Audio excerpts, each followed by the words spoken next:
महाराष्ट्र का एक अहम हिस्सा मराठवाड़ा, बीड़, जालना, औरंगाबाद, उस्मानाबाद। इतिहास में मराठवाड़ा का वैभव ये कि औरंगजेब की राजधानी थी, लेकिन अब यहाँ के गांव नौजवानों से खाली हो गए। बची है तो बूढ़ी हड्डियां, फंसी हुई आंखें, पिचकी हुई कोख और उस कोख में भूख से बिलखते बच्चे। और जिन जानवरों से जिंदगी की उम्मीद थी वो कसाई घरों में कट रहे हैं। यकीन नहीं होता, जहां कभी पानी से चक्की चला करती थी वो मराठवाड़ा आज बूंद बूंद पानी के लिए तरस रहा है।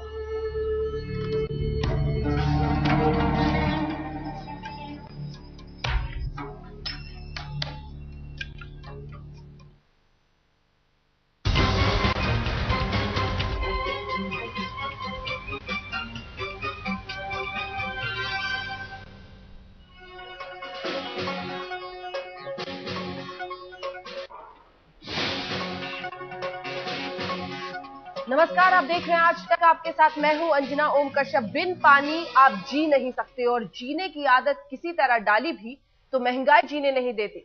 महाराष्ट्र के एक बड़े हिस्से का आज यही हाल है। मराठवाड़ा में महंगाई और सूखे की मार इस कदर पड़ रही है कि गांव के गांव खाली हो रहे हैं। सरकार पर लोगों का भरोसा नहीं रहा क्योंकि राहत के उपाय नहीं के बराबर है। यहां मराठवाड़ा से देखिए हमारी ये खास रिपोर्ट। सूरज की पहली किरण के साथ जमीन पर जिंदगी की लड़ाई शुरू हो जाती है। मराठवाड़ा की इस धरती से इस साल इंद्र देवता ने मुंह मोड़ लिया और लगभग ना के बराबर बारिश ने इस पूरे इलाके की खेती को भारी नुकसान पहुंचाया है और खूबसूरती को उजाड़ फेंका है। इस वक्त हम लोग मौजूद हैं महाराष्ट्र के मराठवाड़ा इलाके के बीड़ जिले में, जहां पे मोर और हिरन रोज देखे जा सकते हैं। इस पूरे इलाके में बहुतायत संख्या में मोर और हिरन मौजूद हैं, मगर सूखे की सबसे ज्यादा मार इन्हीं पशु पक्षियों पर पड़ी। इस रिपोर्ट में हम आपको दिखाएंगे कि कैसे एक आम आदमी, एक आम किसान इस सूखे की लड़ाई से लड़ रहा है। गांव में लोग बूंद बूंद पानी के मोहताज हो गए। जालना और बीड़ जिले में ज्यादातर जलाशय सूख गए।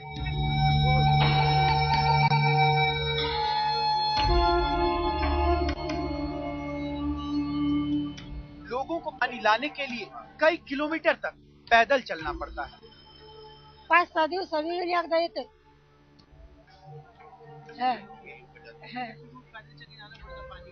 पाणी लांब लांब जायला लागत.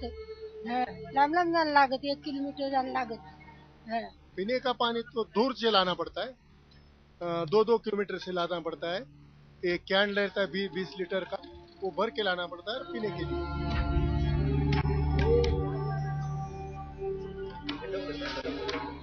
गांव में रहने वाले लोगों के लिए दूर से पानी लाने का विकल्प भी जल्द ही खत्म होने वाला है। जैसे जैसे पारा चढ़ रहा है, अनुमान ये लगाया जा रहा है कि अप्रैल के बाद रहा सहा पानी भी खत्म हो जाएगा।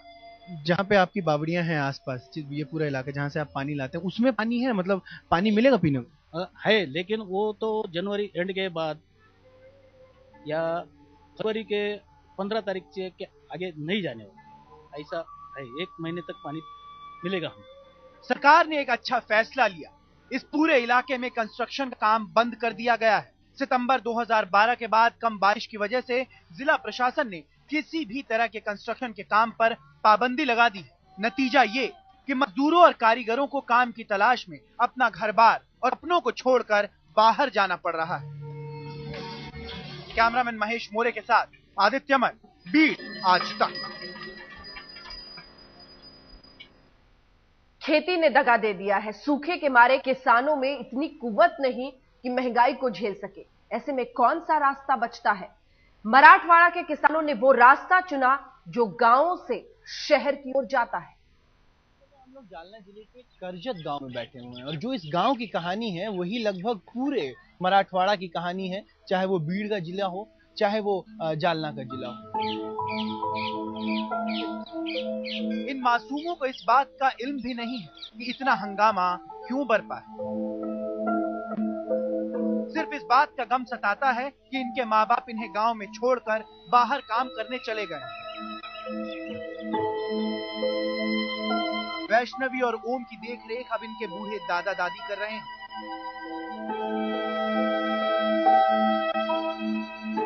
वैष्णवी और ओम की तरह ही इस गांव में कई और बच्चे हैं, और जब हमने इन बच्चों से सवाल किया कि इनके माता पिता कहाँ हैं, तो जवाब ये था। आप ये बताइए बाबू कि आपके मम्मी पापा कहाँ गए?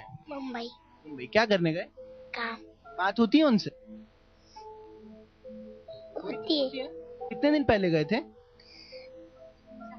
6 महीने। 6 महीने हो गए। जवाब सुनकर इनकी मासूमियत पर और प्यार आता है। इतने चुभने वाले सवाल को कैसे मुस्कुराते हुए सुलझा कर रख देते हैं। 2500 की जनसंख्या वाले इस करजत गांव से तकरीबन 1000 लोग बाहर काम करने गए हैं, और अच्छा है कि वो लोग यहाँ से चले गए, वरना उनके लिए भी पानी पुजाना मुश्किल हो जाता। जल ही नहीं तो कैसा जीवन, खेती और कमाई की बात तो आप भूल ही जाइए जनाब। ये बताइए कि आप लोगों ने क्या बोरवेल का ऑप्शन नहीं देखा? 4-5 लोग मिलकर बोरवेल भी लगा सकते थे, वो एक पानी का स्रोत हो सकता था। हाँ, बोर तो हमने लिए बहुत जने से, 5-5, 6-6 जने से ऐसा ग्रुप करके बोर लिया है, लेकिन उनको पानी नहीं मिला। 400-500 फुट भी बोर लिया, उसमें से एक बूंद भी पानी नहीं आ रहा। खोदा पहाड़ निकली चुहिया, वो भी मरी हुई, और उस पर बोनस में नियति की बेरहमी। परेशानियों और यात्राओं का पुलिंदा यहीं खत्म नहीं होता। सरकार ने जैसे तैसे पानी की व्यवस्था तो की, पर उसे ठेकेदारों की कामचोरी और लालच ने लोगों तक पहुंचना दूभर कर दिया है। और जो पानी देते हैं वो भी पीने लायक पानी नहीं है।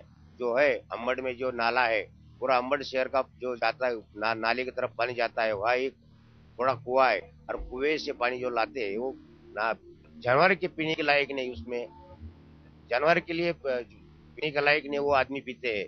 उससे स्नान किया किसने तो काला काला पड़ जाता है और बाल उसमें चिकट हो जाते हैं, इतना उसमें गंदगी है। मराठवाड़ा की हालत देखकर यह कहना गलत नहीं होगा कि यहाँ गंदगी ही जिंदगी है, लेकिन करें तो करें क्या?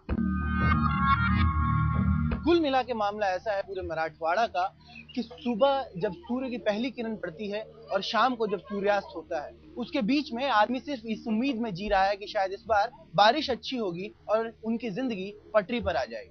कैमरामैन महेश मोरे के साथ आदित्य मन, करजत, आज तक। मराठवाड़ा में जिस तरह से सूखे और महंगाई की मार पड़ रही है, सिर्फ इंसान नहीं जानवरों पर भी असर पड़ा है। किसानों ने मजबूरी में अपने मवेशी बेचने शुरू किए हैं, लेकिन ये डर भी लोगों को सता रहा है कि अगले साल खेती के लिए जानवर कहां से लाएंगे।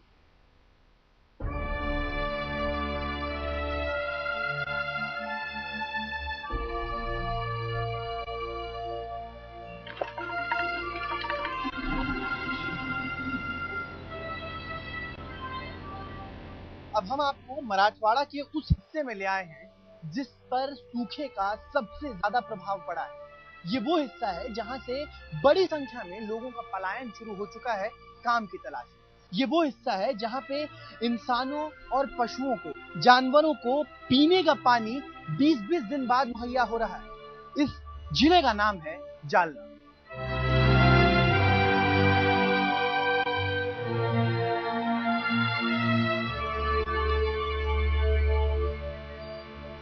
जालना, नाम ने ही कह दिया जल नहीं, बस है यहाँ जलना।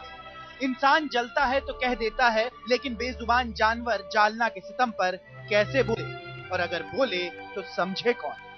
इस इलाके को अष्टी के नाम से जाना जाता है, और इस इलाके में आप इस तरीके के जो जानवरों के कैंप लगाए गए हैं, वो कई सारे कैंप इस इलाके में मौजूद हैं। यहाँ पे तकरीबन 30,000 के आसपास अष्टी के पूरे इलाके में जानवर इस समय मौजूद हैं। ये उन चंद खुशनसीब जानवरों में से हैं जिन्हें इन छावनियों में जगह मिल गई। इस दाखिले से कम जानवरों को पेट भर खाना और पानी तो मिल ही जाता है। सरकार की तरफ से एक सतही प्रयास ने कुछ जानवरों को तो जिंदगी का वरदान दे दिया है।